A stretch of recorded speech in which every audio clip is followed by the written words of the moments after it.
I am stirring perfume.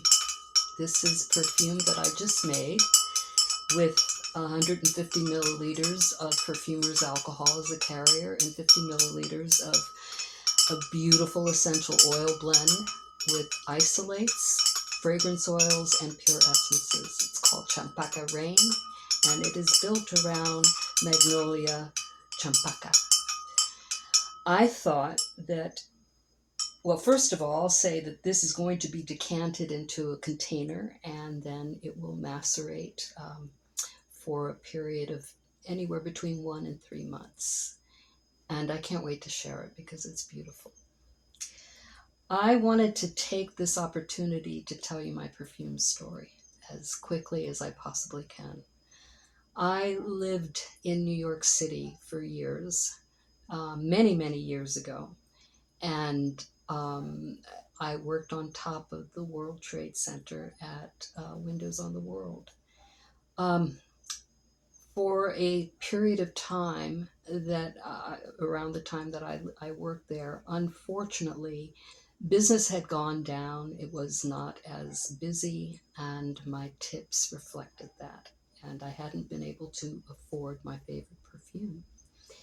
I always had a sense that the right perfume could produce the right kind of magic. I had this feeling of flow whenever I wore my favorite perfume.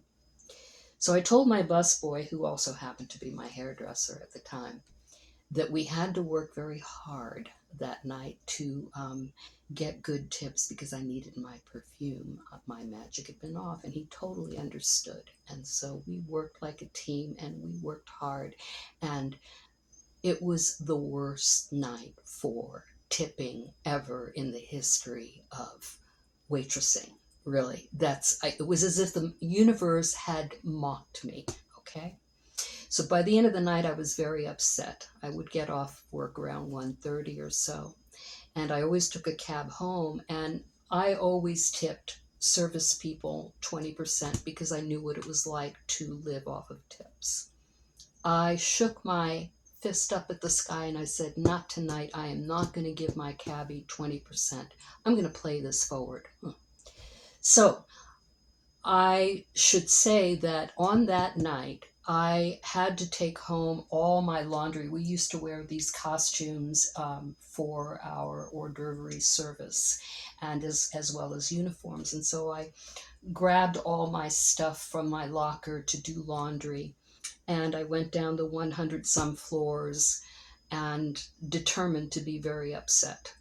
Um, but when I walked out of those elevator doors, there it was different. There was something about the atmosphere of that night that was quite magical. It was a balmy night. And sure enough, when I walked outside, this was very unusual also. There was one cab waiting for me. It was brand new. And there was a fine gentleman who had the door open and he was waiting. And he, told me to go on in. I did, and I was a little reluctant because it was just all too good looking here. So, but anyway, I walked in with all my packages and stuff, and I sat there and I was determined to be angry. He asked me if I minded music, and I said no because I was not in the mood to chat with a cabbie. So I sat back. He put this wonderful music on. I don't know what it was, but it was some kind of fusion. And it really elevated my mood, despite my determination to be upset. I couldn't be upset. The lights of the city, the balmy night, I relaxed, I breathed, and I thought to myself, I had an epiphany. I thought, why should I make this guy suffer because I did? I'm going to give him the usual 20%, and I'm going to have faith that somehow I'm going to get my perfume. So by the end of that cab ride, as soon as we pulled up to my apartment, I felt a lot better, and I had made that decision.